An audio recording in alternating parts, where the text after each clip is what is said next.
할렐루야. 아멘. 자, 스바냐 3장 17절이 우리의 7월 2020년 후반기가 시작됐던 7월의 말씀입니다. 스바냐는 사람 이름입니다. 뭐라고요? 스바냐가 뭐라고? 마태는 사람 이름이죠. 맞죠? 빌립보는 뭐예요? 지명이에요, 지명. 어떨 때는 지명이르 이렇게 이렇잖아요. 그래서 스바냐는 사람 이름인데요. 우리는 성경에 스바냐 선지자를 통해서 하나님이 우리에게 주시는 말씀, 유다 백성들에게 선포했던 메시지지만 이런 메시지가 오늘 우리에게 성경은 신기합니다. 신기해요. 20년 전에 은혜 받아는 또 새롭게 은혜 받아요. 묘하죠. 드라마는 잘 안 그러거든요. 이렇게 한 번 정도 보면은, 두 번 정도 보면은 더 이상 또 신기한 게 뭐냐면 한 두 번 정도는 스토리를 알아가지고 남한테 잘 얘기할 수 있어요. 근데 성경은 어때요? 이상하게 알았는데 은혜 받았는데 말하라 하니까 뭘 모르는지 모르겠어. 왠지 아세요? 말씀은요, 마귀가 뺏어가요. 그러니까는 교회를 오래 다니면서 점점 어떤 교회에 신앙생활의 모습을 있을 수 있어. 뭐 교회 와서 예배드리고 찬송하고 뭐 봉사도 하고 그런데요. 진짜 껍데기가 뭐냐면 속이 없어고 말씀이 없어져 버려요. 진짜 기독교처럼 말씀이죠. 그래서 여러분 성경을 볼 때에 행동보다 더 중요한 게 뭐라겠어요? 말이요, 말. 그래서 여러분 믿음이 성장했다는 건 그 사람의 말이 달라졌어요. 뭐라고 말해도 그 사람은요, 은혜를 끼치는 말을 하고요, 하나님의 말씀을 근거해서 말해요. 그래서 베드로 사도는 이렇게 말합니다. 만물이 마지막에 가까웠대. 만물이 마지막에 가까웠으니 그러므로 너희는 정신을 차리고, 만물이 마지막에 가까웠으니까 정신 차려서 해야 될 일을 말하면서 근신하여 기도해, 그 다음에 서로 사랑해, 또 대접하기를 원망 없이 해, 이런 얘기를 쭉 하고, 그리고 은사대로 은사를 맡은 선한 청지기처럼 봉사해. 근데 이렇게 말합니다. 그러면서 결론이 뭐냐면, 누가 만일 말하려면, 앞에 내용을 쭉 한 다음에 진짜 만약에 말하려면 하나님의 말씀을 하는 것 같이 하고, 뭐라고요? 누구 말하는 것처럼 하나님의 말씀을 하는 것 같이 하고, 그 다음에 또 봉사하려면, 자, 봉사합니다. 그런데 이렇게 말합니다. 하나님이 공급하시는 힘으로 하는 것 같이 해라. 만약에 이 의식이 없으면 봉사하다고요?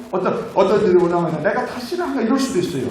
내가 안 해. 근데 그럼 하나님이 들으시는 거예요. 야, 너 봉사하니 내가 줬어.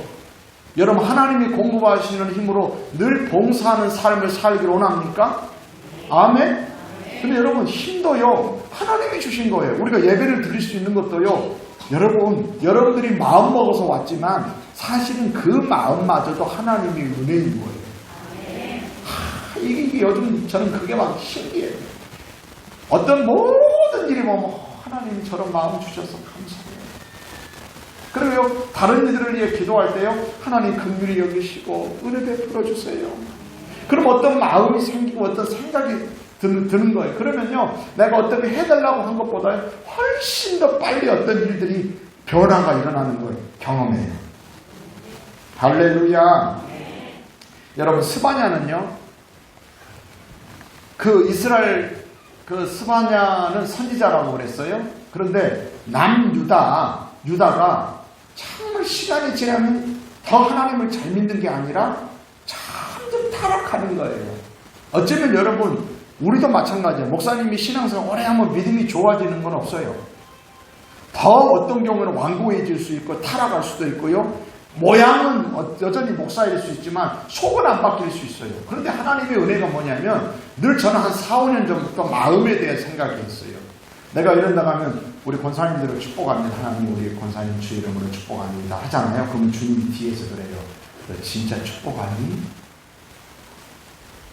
우리 이러잖아요. 말로는 어디 가면 신방 가면 헌금하잖아요. 그러면 막 헌금을 기가 막히게 기도할 수 있습니다.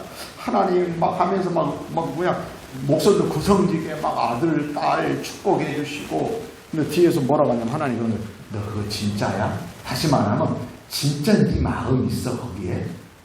계속 질문하십니다. 진짜예요. 저는 뭐 몇 가지 그 사건들이 있어요. 그 옥상에 있는 나무들을 물을 주면서 뭐 생각을 딱 하는데 주님이 그래요. 너 진짜 그럴래? 어떤 일을 내가 혼자 막 생각하다 뭐 하려고 하는데 주님이 뭐라고 물어본다고? 너 그렇게 할래? 그 말은 뭘까요? 하라는 말일까? 하지 말라는 말일까? 그럼요. 그래서 제가 안 해요. 막 나 혼자 뭐 생각하고 뭔가 하려고 했다가 주님께서 그런 생각을 주셔서 그래서 너 그렇게 할래? 그래서 아니요 주님. 그리고요 내가 하려 두고 있던 것들을 멈췄는데요 기가 막힌 일들이 일어나요. 말도 안 했음에도 불구하고 그 다음날 새벽에 그 일이 다 되는 거예요. 할렐루야. 할렐루야. 유다는요 하나님을 점점 멀어져 가는 거예요. 그리고 왕이 나와도 우리가 보면 악한 왕은 좀 빨리 죽으면 죽겠잖아요. 안 그래요? 왕이 하나님을 떠나고 우상을 숭배하면 빨리 죽고 막 멋진 사람이 일어나면 좋겠는데 묘하게 악인이 번성하는 거예요. 그래서 이 스바냐가 활동할 때는 누구냐면 요시야 왕 때였어요. 그 전에부터 있었죠. 요시야 왕 때인데 그 요시야 왕은 정말 이 스바냐의 그 메시지를 하나님의 심판과 경고 메시지를 듣고 회개해요. 몇 살 때 왕이 되냐면 8살 때 왕이 돼요. 몇 살에? 영민이 몇 살이야? 8살이네. 영민이 나이 때 요시야가 왕이 돼요. 왜냐하면 자기 아버지가 2년 만에 암살되면 죽어요. 24살인가? 이쯤 20살인가? 이쪽 20대에 자기 아버지가 왕이 됐는데 아마 20세인가 왕이 되고 22살인가 이렇게 아몬 왕인데 그런데 아몬 맞네. 아몬 왕인데 죽어요. 그러니까 갑자기 8살에 왕이 돼요. 근데 왕이 돼가지고 그렇잖아 8살이니까 뭘 할 수 있겠어요. 만약에 혹시나 목사님 이런다면 목사님 어디 가면서 영민이한테 목사님이 좀 하라겠다 해봐요. 그럼 영민이가 뭘 할 수 있겠어? 그럼 대체로 아버지나 엄마나 할머니가 뒤에서 섭정을 합니까? 하겠잖아요. 근데 그 옆에 누가 요시야 왕 옆에 어린 옆에 누가냐면 스바냐가 있어요. 스바냐 선지자가 하나님으로부터 메시지를 받아가지고 늘 심판을 말하고 이걸 얘기하니까 한 8년 정도 지나서 16세 때 요시야 왕이 다 그렇게 어떻게 보면 회심합니다. 좀 나이가 청소년 되니까 나 정말 주님 뜻대로 하나님의 말씀대로 살아야 되겠다고. 그리고 20세에 힘이 딱 주어지니까 종교개혁을 일으킵니다. 우상을 타파하고 거짓 선지자들이나 제사장들에 대해서 심판하고 막 이 요시야의 개혁이 일어납니다. 근데 또 요시야도 죽잖아요. 죽은 다음에 또다시 이스라엘은 악을 또 달려갑니다.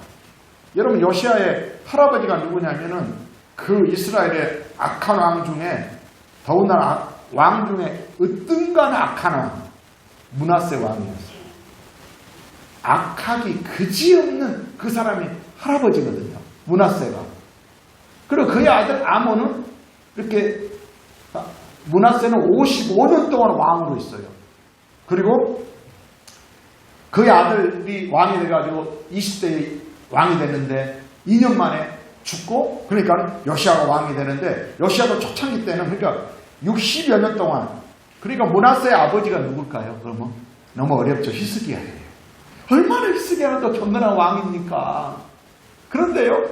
그러니까 히스기야 이후에 므낫세부터 아몬, 요시야 초기까지 60여 년 동안 이스라엘은 영적 암흑기입니다.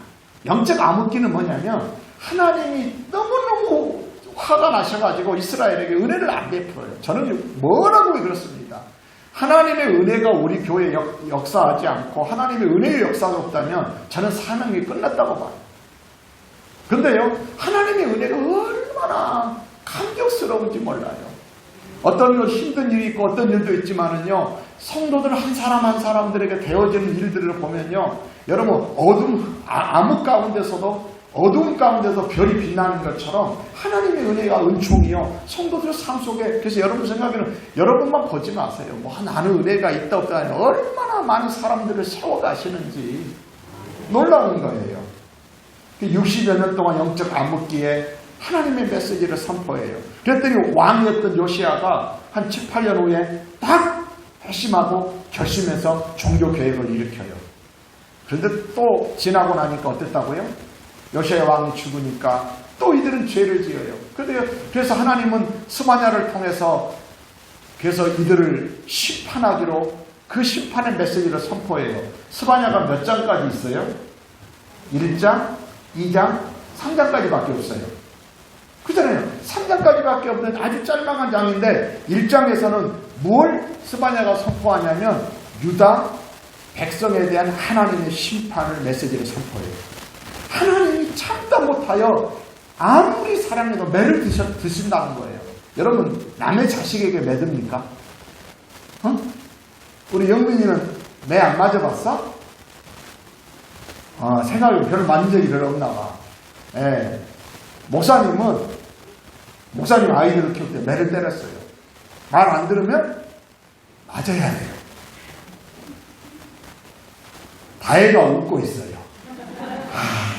아니, 근데, 말 안 들으면, 그러니까 하나님도요, 자기 택한 백성이니까, 왜냐하면, 그렇게 살면 우상을 섬기고 죄를 지으면요, 그것이 얼마나 결국은 그 망하게 만들고 하나님의 은총, 하나님의 은혜를 누리지 못하게 하니까 그 심판을 선포해요. 그리고 2장에 가서는 유다 백성만이 아니라 그 주변에는 이방 나라들도 하나님이 심판하시겠다는 메시지를 선포해요. 근데요, 스바냐가 거기로 끝나지 않아요. 3장에 가서는요, 하나님은 심판하시지만 남의 죄 때문에 나까지 망하게 만드는 게 아니라 그 중에 하나님을 경외하고 겸손하게 남아있는 자들이 있다는 거예요. 아무리 유다 백성 세상들이 악하게 바뀌어도요, 뭐한 사람이 있다고? 경건한 하나님의 백성들이 있다는 거예요. 그들을 여러분 하나님이 그들도 함께 죽이지 않으세요. 심판하지 않으시고 그들 가운데 계시면서 그들을 구원하시고 그들을 사랑하신다는 거예요. 심판 중에도 진노 중에도 긍휼을 베푸신 하나님. 그래서 오늘 본문이 이거잖아요. 시온에 따라 노래할지어다. 이스라엘아 기쁘게 부를지어다. 예루살렘에 따라 전심으로 기뻐하며 즐거워할지어다.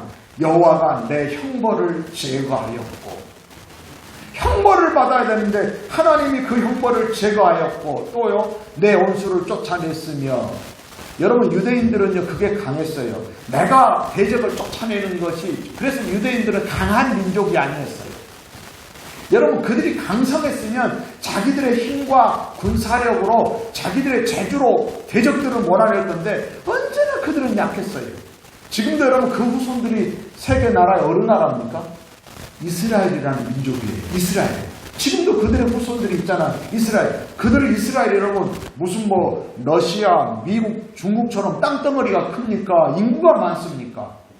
그들은 아주 작은 자예요. 신명기에 하나님은 모세를 통해서 이스라엘 백성들에게 그렇게 말씀하세요. 내가 너희를 구원한 것은 너희가 수요가 많아서가 아니야.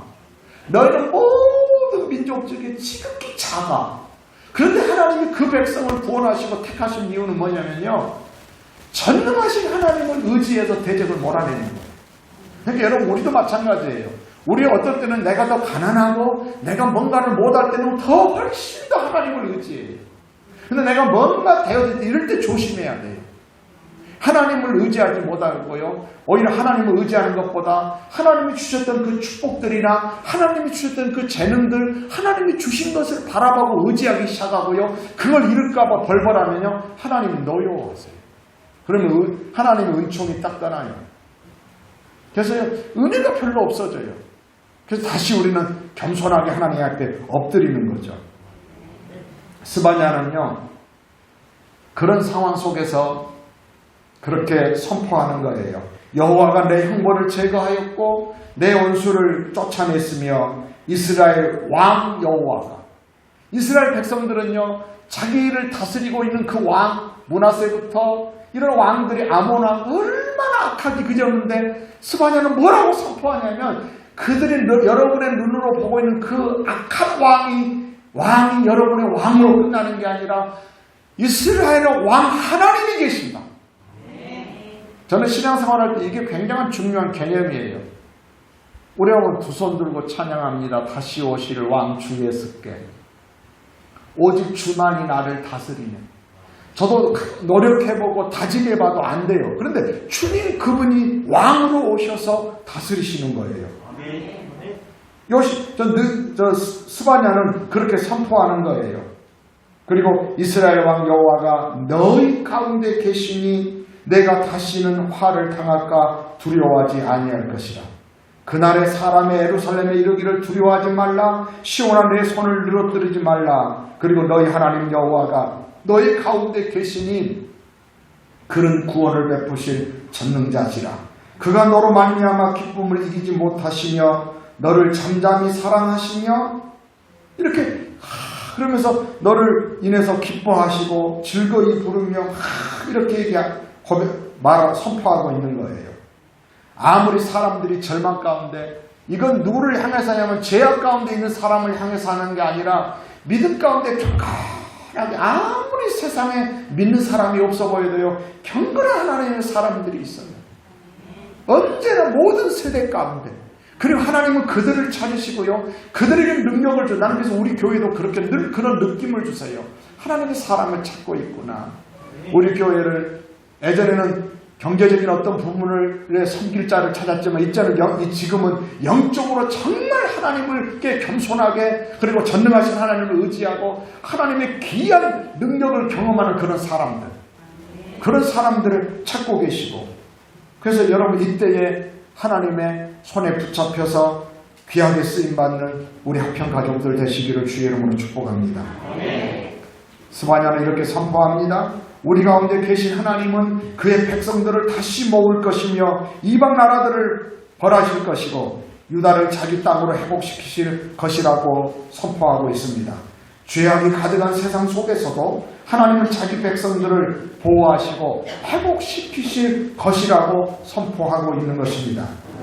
여러분께서 믿음 생활이란, 지난주에 이런 말씀을 드렸습니다. 믿음 생활은 내가 주님을 위해 무엇을 하는 것이다. 그리고 우리 자꾸 자꾸 자기가 하고 있는 것에 집중하게 되면요, 잘하면 찾지, 잘 못하면 자만하고요, 잘 못하면 낙심하게 되어 있어요. 그런데 여러분 진짜 믿음 생활은 뭐냐면요, 주님이 나와 함께 계심을 믿고 살아가는 겁니다. 어떤 경우에도 하나님이 나와 함께 계셔. 아멘. 여러분, 예수님이 이 땅에 오심으로 우리에게 임한 축복이 뭡니까? 예수님이 이 땅에 오심으로 우리에게 임한 축복이 뭡니까? 하나님은 마태복음에서 마태를 통해서 우리에게 예수님이 이 땅에 오심으로 임한 축복을 두 가지로 말합니다. 첫 번째는 죄에서 용서받은 것입니다. 죄를 어느 것으로도 용서할 수 없습니다.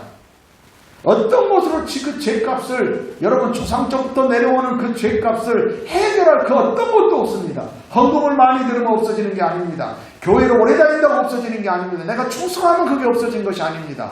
아무리 그래서 여러분 목사님 딸이고 자녀도, 아니 그보다 더할지라도요, 그 중에 어떤 놈이 나오고 어떤 자가 나오는 거예요. 없어지는 게 아니에요.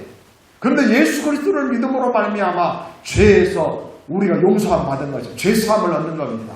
근데 여러분 그걸로 끝나는 게 아니에요. 어떤 놈은 이건 그 시작에 불과해요. 내가 예수 믿고 죄 용서받은 것으로 끝나는 게 아니라, 근데 용서받았지만 여전히 내 속에 죄악이 끊임없이 올라가.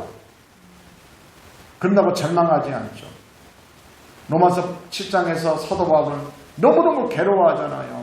오라 나는 공고한 사람이로다. 누가 나를 이 사망의 몸에서 해방할까? 왜냐하면 선을 행하려고 하는데 그렇게 위대한 사도도 자기 속에 늘 악이 함께 있는 거예요. 여러분 착각하면 안 돼요. 아무리 멋져 보이는 권사님이어도 그 속에요, 악마도 같이 있어요. 난 말고 너. 저도 그럽니다. 저를 건들지 말아야 돼요. 내가 성령의 지배를 받을 때는 괜찮지만 성질이 충만해지면 저는 그걸 경험해요. 목사가 돼서도 마귀가 나를 어떨 때는 끌고 와 죽이려고 하는 거예요. 나를. 이러면서 이해가 안 되죠. 목사님이 어떻게 천만해요. 사도 바울도 그랬다니까. 그런데요, 생명의 성령의 법인 죄와 사망의 법에서 늘 해방했어요. 다짐 갖고 믿음 생활 안 돼요. 다짐을 해야 되지만, 그래서 하나님의 은총을 구하는 거예요. 아멘, 아멘. 그래서 예수님이 이 땅에 오심으로 임한 최고의 은혜요, 축복은요, 죄사함만이 아니라 임마누엘이라는 거예요. 그렇게 연약하니, 그러니까 우리는 늘 믿음 생활이라고 하는 것, 내가 주님을 더 잘 믿어야 제 안전 이런 차원이 아니라 하나님이 나와 함께 계시면, 그래서 그 경건한 두려움이 있는 거예요. 내가 어떤 절망 가운데 있다가 하더라도요, 하나님이 나와 함께 계시면, 그래서 여러분, 제가 지난주 새벽에 이런 걸 몇 번 얘기를 한 적이 있어요. 세상의 일은요, 될 듯 해요. 계속 그 일을 해요. 될 것 같고, 그러니까는 포기 못 해요. 또 하고, 사업도 없고, 못도 없고. 근데요, 되는 경우도 있지만, 안 되는 경우들이 허다해요. 그래서 세월을 막 보내요. 그래요. 나중에 자칫 잘못하면 막 친척들 막 돈까지 다 끌어다가 결국은 다 같이 망해버려요. 근데 하나님의 일은 묘합니다. 안 될 것 같아요. 저런다고 될까? 정말 약해 보이고 안 될 것 같은데요. 하나님의 중요한 순간에 그 사람을 딱 들어서 붙들어 쓰시는 거예요. 성경의 이야기는 대부분 그거예요. 대부분 그 이야기예요. 사람들은 출세하려고 막 그 길을 따라가지만요, 하나님의 경건한 사람들은요, 하나님을 두려워하고요, 하나님의 뜻 가운데 딱 서요. 그게 다니엘이에요. 그게 요셉이에요. 근데 다니엘이나 요셉을 성경은 뭐라고 하면 하나님이 함께 계셔서요. 하나님이 함께 계셔서 요셉도 형통한 자가 됐다고 했고, 다니엘도요, 형통한 사람이었다라고 말해요. 그래서 여러분, 우리의 예수님이 이 땅에 오심으로 축복 중에 축복은 임마누엘이에요. 죄 용서받는 거 거기가 아니라 하나님이 함께 해야 죄를 이길 수 있어요. 요한계시록에 보면요, 이런 말씀이 있어요. 요한계시록에 내가 문 밖에 서서 문을 두드리노니, 문 밖에 서서 문을 두드리니 누구든지 내 음성을 듣고 문을 열면 내가 그에게로 들어가. 자, 보세요. 주님이 여러분 말씀을 통해 문을 두드려요. 그러면 이 음성을 듣고 문을 열면 우리 주님이 들어오신대요. 우리 임마누엘을 함께 하시는 거. 근데 여러분, 그 축복이 뭔 축복일까요? 하나님이 함께 하심으로 뭐라고 하면 내가 그로 더불어 먹고 그는 나로 더불어 먹으리라. 그 다음 절이 그래요. 이렇게 나와요. 이기는 자에게는 나와요. 다시 말하면 임마누엘의 축복 중에 축복이 뭐냐면 죄를 이길 수 있어요. 근데 우리는 마귀는 강교해요. 네가 좀 기도 좀 열심히 하고 뭐 좀 해가지고 죄를 이기는 사람 되라고. 맞아요. 근데 그 이기는 사람이 누구냐? 임마누엘로 이기는 거예요. 성령이 함께함으로 이기는 거지. 얼마나 이런 마귀는 강교한지. 조금 잘하면은 자만하고 못하면, 그러니까 그러면 자만도 안 하고 낙심도 안 하는데 뭐라고 하냐면은 여러분, 절대 아무 문제 없고 그런 사람은 이 세상에는 없어요. 여전히 연약하니까. 그럼 연약함을 발견할수록 주님 앞에 겸손히 엎드리는 거예요. 주님, 나를 불쌍히 여기시고 나를 도와주세요. 여러분, 하나님은 지금 이 시간에도 분명히 우리와 함께 계심을 믿으시기를 바랍니다. 지금 모임은 우리들만의 모임이 아닙니다. 예수님께서 그래서 약속하셨습니다. 마태복음 18장 20절 두세 사람이 내 이름으로 모인 곳에는 나도 그들 너희 중에 있느니라. 나는 늘 그 의식을 합니다. 홀로 있을 때도 주님이 거기 계시지만 특별히 주의 이름으로 모일 때는 아멘 아멘 할렐루야. 아브라함, 이삭, 야곱, 창세기에 있는 믿음의 족장들, 아브라함, 이삭, 야곱, 요셉. 그래서 창세기는 이 사람들만 알는 스토리에 딱 창세기 50장까지 있는데, 처음에는 노아는 짧게 지나갑니다. 아브라함, 이삭, 야곱, 그리고 요셉, 4대 족장이죠. 이들만 하면 창세기가 딱 끝나요. 그런데 이들 모두가요, 번성합니다. 번성해요. 그들이 창대해져갖고 번성하고 막 그러잖아요. 하나님이 복을 주심으로 그 사람이 왕성하고 창대하여 마침내 거부가 돼요. 누구한테 하는 이야기예요? 이게 성경은 이삭이요, 이삭. 아멘. 야곱도 그렇습니다. 야곱도 여러분, 혹시나 여러분, 야곱이 어디 가서 부자가 됩니까? 빈 털털이로 지팡이 하나 가지고 에사돈 집으로 도망가잖아요. 빈 털털이로 그 객지에 갔는데요, 때를 이루고 옵니다. 근데 기가 막히죠. 하나님이요, 예를 들면 그 애삼촌하고 품삯을 정할 때에, 예를 들면 새끼를 낳아서 가축을 쳤으니까 새끼를 낳을 때에 대체로 그 당시에 유전자로 말하면은 여러분, 점 있는 것은 이렇게 변종은 많이 안 나오거든요. 그런데요, 삼촌이 꾀를 내가지고 이상 네 품삯은 아롱지고 점 있는 것 새끼가 나오면 네 가지라. 근데 대체 거의 안 나와요. 그 뒤로부터 어떤 일이 벌어진지 아세요? 새끼를 낳으면 족족 아롱지고 점 있는 거예요. 그럼 누구 것이요? 야곱의 것이 되는 거예요. 때를 이루고 거부가 되고 돌아와요. 할렐루야. 그런데요, 이걸 시기해서 애삼촌이 혈육이지만 제가 하는 말이 있어요. 만물보다 거짓되고 심히 부패한 게 마음이야. 사람 믿으면 안 돼. 형제도 믿지 마. 여러분 절대 믿을 대상은 아니에요. 아멘. 근데 애삼촌이요, 시기해가지고 네가 뭔 술을 썼길래 다 도적질해 간다는. 근데요, 막 얼굴이 안색이 달라져요. 야곱을 보는 게 옛날하고 달라졌으니까. 근데 하나님이 딱 나타나서 뭐라고 하냐면은 이제 너 고향으로 돌아가라 그러시는 거예요.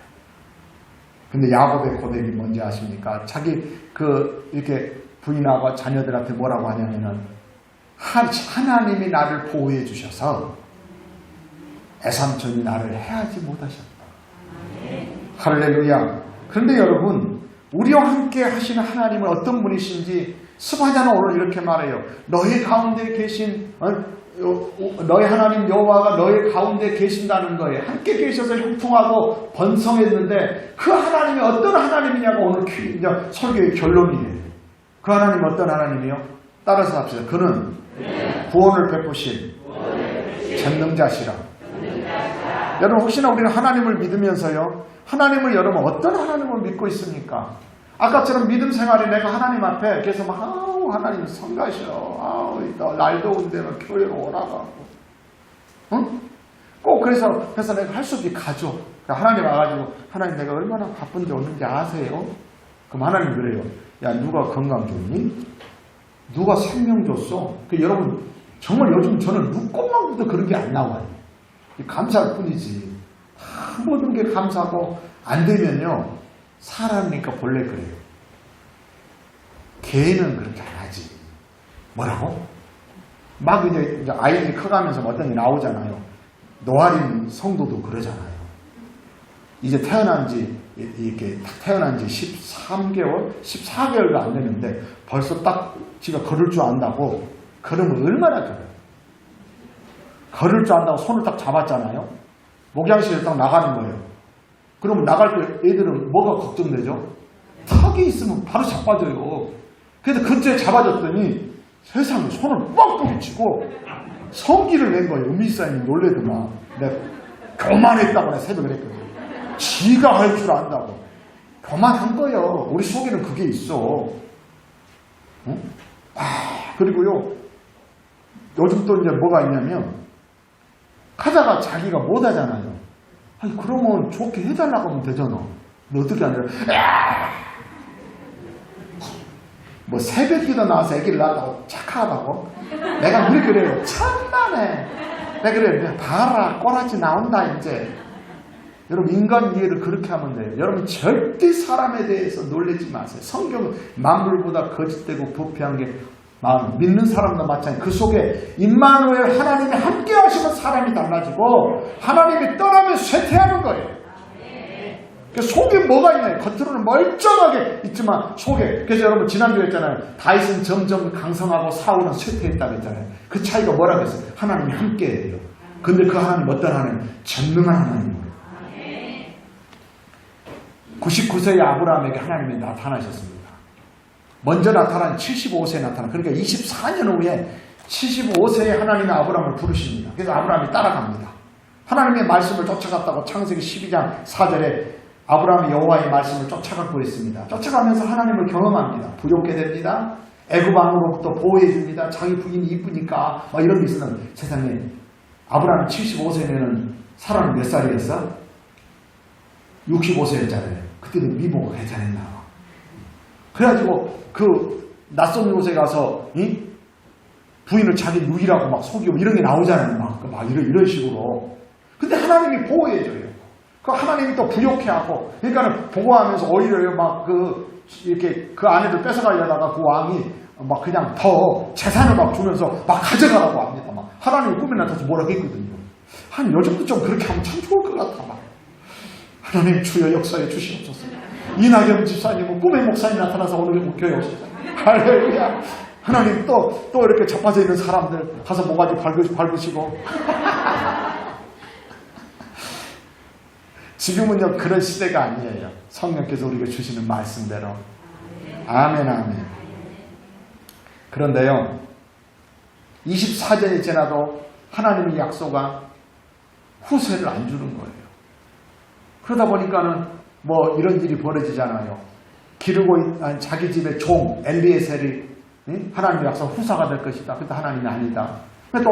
또 부부가 또 짜가지고 그 사라가 마음이 다급해지고 자기가 이제 나이가 들어가니까 이제 그 아이를 낳을 수 없는 나이가 되니까 자기 여종 하가를 이렇게 아브라함에게 보내서 후손을 하나님의 뜻을 이루고 자기 방법대로 그래서 하나님의 뜻이 아닌 방법대로 하나님의 뜻을 이루면 안 돼요. 다시 말씀드릴게요. 하나님의 일을 해도 하나님의 말씀대로 뜻대로 방법대로 해야 돼요. 그게 하갈인데 하갈이 낳은 아들이 이스마엘이고 이스마엘이 지금도 유대인과 엔수가 져있는 그 아랍군들 후손들이에요. 그들이란 말이에요. 지금도 세계 역사가. 그래서 아브라함의 믿음이 식어갈 쯤에 99세에 하나님이 나타나셔서 이렇게 말씀하셨어요. 나는 전능한 하나님이라. 무슨 하나님이에요? 하나님이 복주는 하나님. 우리 얼마든지 그럴 수 있어요. 내가 하는 일을 조금 도와줄 수 있어요. 우리 자녀들 좀 풀어줄 수 있어요. 이 정도가 아니란 말이에요.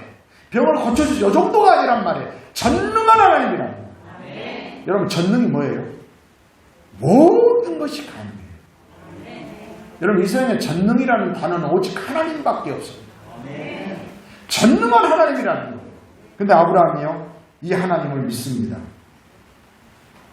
로마서 4장 19절 보면 아브라함의 믿음을 이렇게 표현합니다. 그가 100세나 되어 자기 몸이 죽은 것 같고 사라의 태가 죽은 것 같음을 알고도 믿음이 약하여지지 아니하고 믿음이 없어 하나님의 약속을 의심하지 않고 믿음으로 견고하여져서 하나님께 영광을 돌리며 약속하신 그것을 또한 능히 이루실 줄을 확신하였으니. 할렐루야.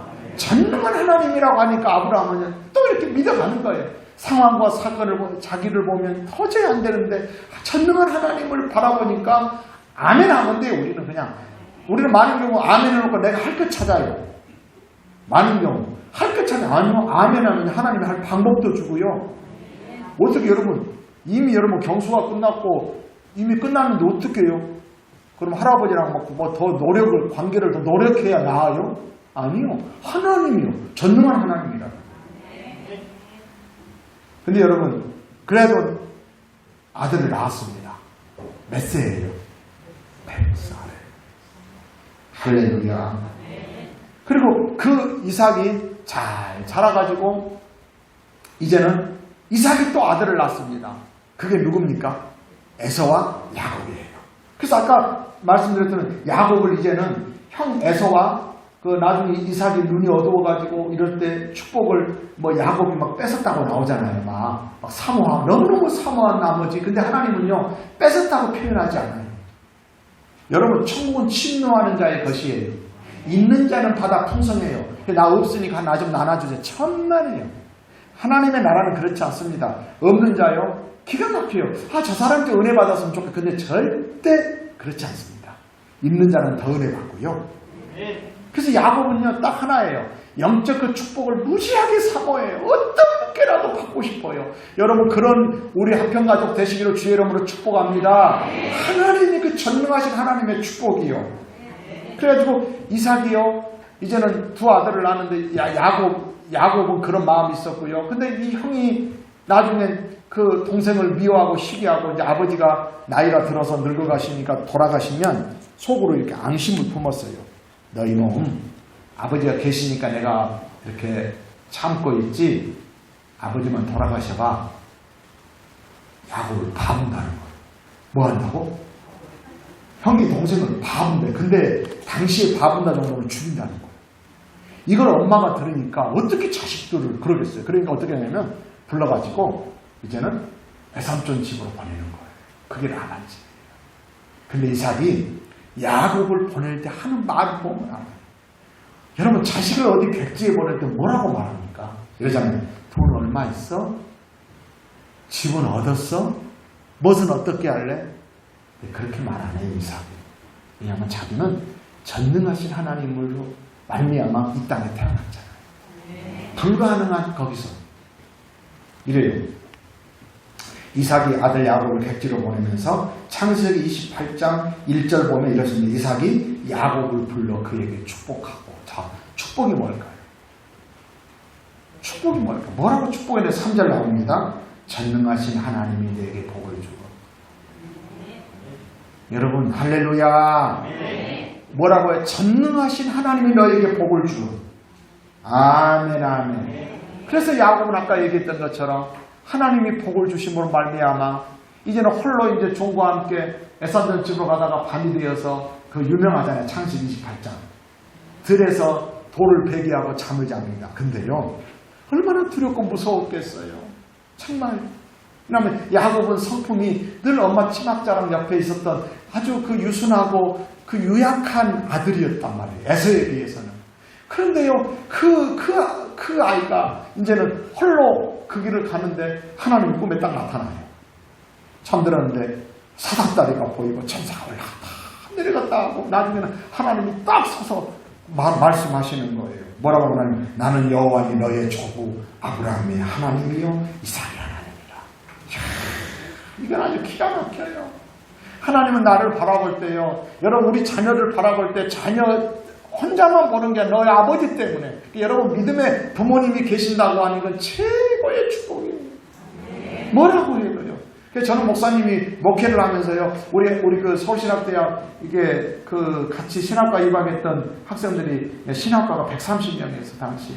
보면은요, 친구들 나는 이제 잘 몰랐는데 보면 지금도 막 대형 교회 목회를 하고 막 이렇게 보면 그래요 막. 근데 잘 되는 이렇게 잘 쉽게 풀리는 거 보면 결국은요 부모가 뿌려놨던 것이 있는 거예요.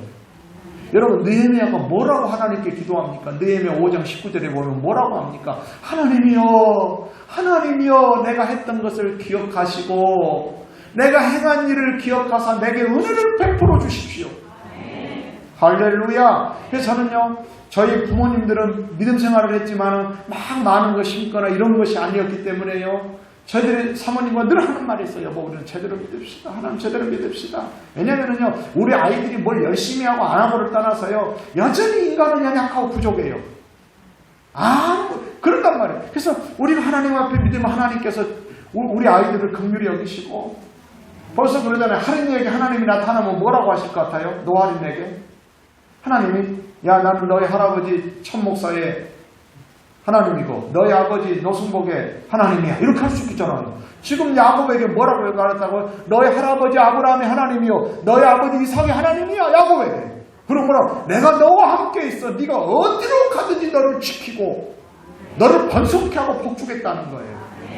이건 누구의 축복대로 됐어요? 3절 아버지의 축복대로. 이삭이 야곱을 불러다 축복했잖아요. 전능하신 하나님이 너에게 복주시기 원한다. 축복한 대로 하나님이 그 아들에게 나타나셔서 말씀하시는 거예요. 할렐루야. 그리고 그 야곱이 어땠는가 떠보겠습니다. 쭉 이번에. 그러면 그 야곱이 이제 나중에 이제 이렇게 12아들을 낳습니다. 그래서 야곱이 12지파, 이스라엘 12지파가 거기서 형성됩니다. 야곱이 12아들이 낳는데 요셉은 어디로 갔어요?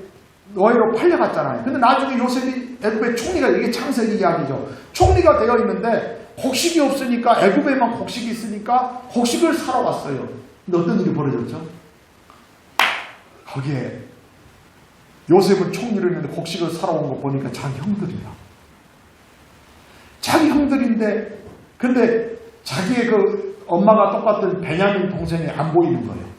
그래서 혹시나 무슨 일이 있는가 해서 그래가지고 결국 나중에 어떠냐면은 곡식을 사러 올 때 그 동생이 누구 있냐 했더니 있다고 하니까 그가 오지 않으면 내가 너희들이 곡식 못 준다 그런 거예요. 진짜로 베냐민이 보고 싶어서. 그러니까는 야곱이요 이제는 그 베냐민을 다른 아들들과 함께 애굽에 곡식 사러 보낼 때요 하는 말을 보면 이렇게 나옵니다. 창세기 43장 14절. 얼마나 그 요셉도 잃어버렸는데, 아직 요셉이 어디인지 모르잖아요. 야곱은 잃어버렸는데 그 또 동생 베냐민을 잃어버릴까봐. 왜냐하면 사랑하는 라헬을 통해서 낳은 아들이잖아요. 베냐민을 잊어버릴 거. 그래서 내 아우도 데리고 떠나 다시 그 사람에게로 가라. 아직 누군지 모르니까 그 사람이 누구예요? 요셉이거든요. 그 사람에게로 가라. 근데 이렇게 말합니다. 전능하신 하나님께서, 이 말은 그럼 야곱은 이삭도 전능하신 하나님이 너와 함께해서 복 주기를 원한다고 축복하고, 그 다음에 야곱도 이제는 자기 삶을 통해서 돌아보니까 전능하신 하나님이셔. 나와 함께 하신 하나님이 시시하지 않아. 전능하신 하나님. 저는 목회의 변화가 여기였어요. 이 같은 하나님을 믿으면서, 어떤 사람 속에는 위대한 역사들이 일어나. 근데 나는 왜 뭐지? 그러면서 얼마나 이게 안타까웠는지 몰라요. 전능하신 하나님이. 그래서 이렇습니다.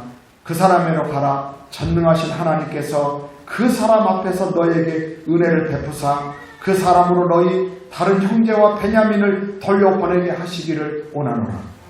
할렐루야. 여러분, 하나님 우리와 함께 계십니다. 그런데요, 그 하나님이 어떤 하나님이라고요? 조금 도와주는 하나님 정도로 믿지 마십시오. 우리는 이게 문제예요. 내가 웬만큼 하고 주님이 어떤 걸 도와주라고요. 그런데 어떨 때 아주 절망스러운 상태까지 가기 전에 하나님을 전능하신 분으로 믿으십시오. 그렇게 처참하게 망하고 처참하게 무너진 다음에 주님 의지하지 말고 지금도 여전히 지난날들의 삶을 돌아보면서 전능하신 하나님을 더 의지하고. 할렐루야. 그래서 우리는 사도신경에 이렇게 신앙을 고백합니다. 나는 전능하신 하나님, 뭐라고 합니까? 나는 전능하신 하나님 아버지. 그래요? 아버지 하나님? 아니, 이거 사도신경도 제대로 못 외우네. 하도 전능하신 데 뭐예요? 다시 한번 해봐. 시작. 헷갈리네.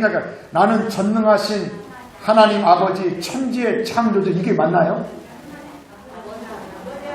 그러니까 다른 건 몰라도 전능한 아버지 하나님을 믿는다는 거예요.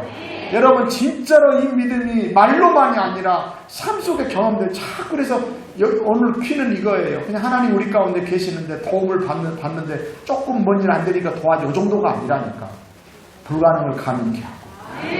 여러분, 믿음으로 이제는요, 그물을 던지고요, 믿음으로 나아가고요, 다시 일어나 달려갈 때에, 그래서 아브라함, 이삭, 야곱, 요셉의 삶에 함께 하셨던 하나님, 그리고 전능하신 하나님과 함께 하셔서 그들의 삶을 위대하게 만드셨던 하나님께서 우리들도 그렇게 해주실 것을 믿습니다.